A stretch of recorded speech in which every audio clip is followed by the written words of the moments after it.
ओम शांति। हम सभी को स्वयं योगेश्वर भगवान ने राजयोग सिखाया।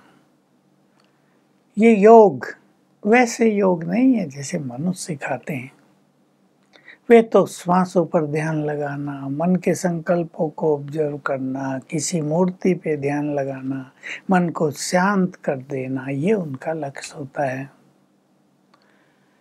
ये राजयोग है आत्मिक स्वरूप में स्थित होकर परमात्मा से जुड़ जाना।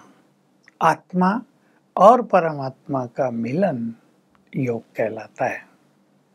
इससे उनकी शक्तियां हमें मिलती हैं, उनकी शांति की तरंगे हमें प्राप्त होती हैं, उनकी प्योरिटी से हम पावन बन जाते हैं, उनका प्यार मिलता है, उनसे हमारे सर्व नाते जुड़ जाते हैं। इस राजयोग में आत्मा अतीन्द्रिय सुख का अनुभव करती है, बुद्धि डिवाइन हो जाती है। तो योग का भी बहुत बड़ा खजाना हमारे पास है। योग से शक्तियों की प्राप्ति होती है। एक्चुअली तो योग स्वयं में तो खजाना है ही, क्योंकि परमात्म मिलन है इसमें, लेकिन इस योग से हमें अन्य अनेक खजाने प्राप्त हो जाते हैं। इसलिए ये योग सभी योगों का राजा, स्वर्ग का राज दिलाने वाला, हमारे जीवन को सुख शांति से भरपूर कर देने वाला है। पर जरूरत इस चीज की है, हमें आत्मा और परमात्मा का ज्ञान बहुत स्पष्ट हो, हमारी एकाग्रता बहुत अच्छी हो, देह से न्यारेपन के अनुभव हम अपने बढ़ाते चलें, तो हमें जो सुख मिलेगा, जो शांति मिलेगी, जो खुशी मिलेगी, ये बहुत बड़े खजाने होंगे। जो राजयोग करते हैं उन्हें इन चीजों के अनुभव हैं। तो पहले हम सभी को देह से न्यारे होने की अच्छी अनुभूति करनी है। राजयोग में बाबा एक चीज हमें बहुत गहरी सिखाते हैं, मैं और मेरा, इसका पूरी तरह त्याग करके इस मैं और मेरे को पूरी तरह समर्पित कर देना भगवान के ऊपर। ये अभ्यास होगा, हम सोल कॉन्शियसनेस की ओर बढ़ते चलेंगे इसके द्वारा। और सोल कॉन्शियसनेस आत्माभिमानी स्थिति योग का आधार है। आत्माभिमानी होने से हमारी कर्मेंद्रियां शीतल हो जाती हैं, देह के संबंधों के ममत्व ढीले पड़ने लगते हैं, संसार में जो हमारे आकर्षण है, झुकाव है, जो कष्टदायी हैं, इच्छाएं हैं, वो सब शांत हो जाती हैं।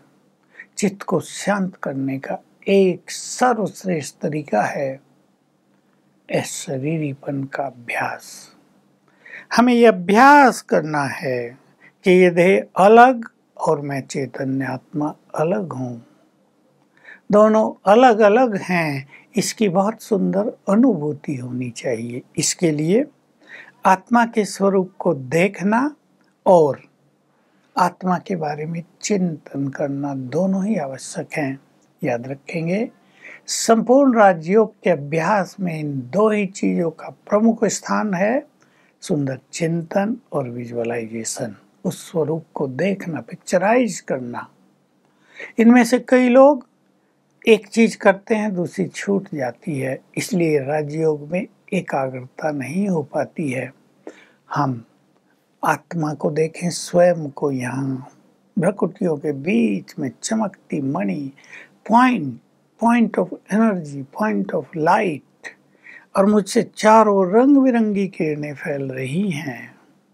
ये पहले विजुअलाइजेशन करेंगे, फिर चिंतन, मैं आत्मा हूँ, मैं परम पवित्र हूँ, मैं शांत हूँ, मैं बहुत शक्तिशाली हूँ। जैसा मुझे ये शरीर है, मैंने ऐसे अनेक शरीर लिए हैं और छोड़े हैं, अब मैं इस बॉडी में हूँ, मैं इससे न्यारी हूँ, मैं इसकी मालिक हूँ, मैं कर्मेंद्रियों की, मन बुद्धि की भी मालिक हूँ। ये सब मेरी सूक्ष्म शक्तियाँ हैं, मैं स्वराज्य अधिकारी हूँ।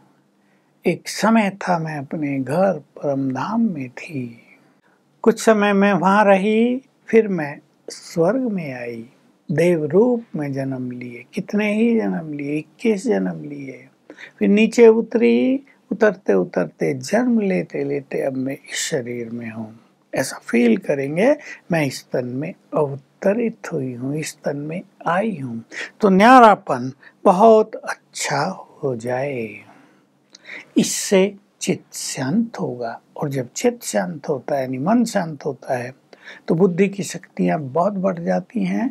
ये सबसे बड़े खजाने हो गए हमारे। जिसकी बुद्धि शांत, जिसकी बुद्धि एकाग्र, जिसकी बुद्धि ज्ञान से भरपूर, जिसकी बुद्धि पवित्र, वो संसार के धन को सहज आकर्षित कर लेता है, उसकी कमाई सहज होती है। तो ये राजयोग सभी कमाइयों का आधार है। तो हम इस शक्ति को बढ़ाते चलें। ये शक्ति हमारे चेहरे पर आनी चाहिए। भगवान के महावाक्य हैं, हम उनके बच्चे हैं, वो अपने बच्चों को अपना स्वरूप देना चाहते हैं। और बहुत सुंदर बात कही, तुम्हारे चेहरे से ज्ञान, शक्तियाँ, खुशी, शांति, सर्वगुण दिखाई देने चाहिए। तुम्हारा चेहरा मिरर भी बन जाए दूसरों के लिए, जिसमें लोग अपने को देख सकें कि वे कहाँ हैं। तो एक बहुत बड़ी चीज हमें मिली है, ज्ञान भी और भगवान से मिलन भी। राजयोग मिलन का ही तो नाम है, लेकिन राजयोग में ये भी इम्पोर्टेंट है कि मेरा कुछ नहीं। जो राजयोग का संपूर्ण सुख लेना चाहते हैं उन्हें इस स्थिति तक पहुंचना ही होता है कि मेरा एक परमपिता, मेरा एक सर्वशक्तिवान भगवान, बाकी संसार में मेरा कुछ नहीं। तो यहाँ से बुद्धि हटती चले, क्योंकि यहाँ बुद्धि का फैलाव जितना होता है उतना ही मनुष्य परेशान हो रहा है, उतना ही उसकी चिंताएं बढ़ रही हैं, मन पर बोझ बढ़ रहे हैं। आप अधिकतर लोगों को आज देखो, चेहरों पे खुशी नहीं है, चेहरों पे नूर नहीं है, शांति नहीं है। कहाँ मनुष्य बहुत पुण्य आत्मा, और उसका क्या हाल हो गया है। हम सभी ईश्वरीय ज्ञान योग से सुसज्जित, चेहरे पर खुशी की झलक लिए हुए, हमारी खुशी भी सांसारिक प्राप्तियों के आधार पर नहीं, हमारी खुशी परमात्म मिलन के आधार पर है। हमें उसके द्वारा सत्य ज्ञान मिला, उसके द्वारा हमें संपूर्ण रोशनी मिली, वो स्वयं हमारा हो गया। यही हमारे लिए सबसे बड़ी खुशी का चिंतन है। तो चिंतन परम आवश्यक होता है, इस बात को अब भूलेंगे नहीं। खुशी का आधार भी चिंतन, शांति का आधार भी चिंतन, बेफिक्र रहने का, निश्चिंत रहने का आधार भी चिंतन है, और शक्तिशाली बनने का आधार योग के साथ वो भी चिंतन ही है। तो चिंतन को बढ़ाएंगे तो चिंता मिटेंगी, खुशी की झलक चेहरे पर आएगी। हमें बहुत खुश रहना है, तो आप सभी एक काम करेंगे, खुशी में रहने की 12 बातें अपने पास अलग से नोट करो। हम कैसे उन बातों को याद करके बहुत खुश रहेंगे। बाबा की महावाक्य हम सुनते हैं, बाबा आते ही हम सभी आत्माओं को बहुत प्रसन्न कर दिया करते थे, ये कह के बच्चे याद करो, सामने देखो, जिसको सारा संसार ढूंढ रहा है, जिसको तुम भी जन्म जन्म ढूंढते आए, वो तुम्हारे सम्मुख बैठा है। भगवान स्वयं तुम्हें पढ़ा रहा है इस ईश्वरीय खुशी और नशे में आ जाओ। तो खुश रहने के लिए 12 पॉइंट्स आप नोट करेंगे। ये होमवर्क सबको करने हैं, हम आपको कुछ होमवर्क देंगे, उसमें से ये होमवर्क सबसे सुंदर है। ऐसी बातें जो हमारे अंदर खुशी की लहर पैदा कर दे, जो हमें ईश्वरीय नशा प्रदान कर दे, ऐसी कम से कम 12 पॉइंट, ज़्यादा भी आप लिख सकते हैं, 25 भी लिख सकते हैं। आप मुरलियों से नोट करके लिखें, आज ही लिखना ज़रूरी नहीं, आप एक हफ्ते में लिखें, एक मास में लिखें, लेकिन वो आपके लिए बहुत बड़ा खजाना होगा। और खुशी, शांति, सर्वगुण और शक्तियों की झलक चेहरे पे दिखाई देगी। इससे शिव बाबा की प्रत्यक्षता होगी।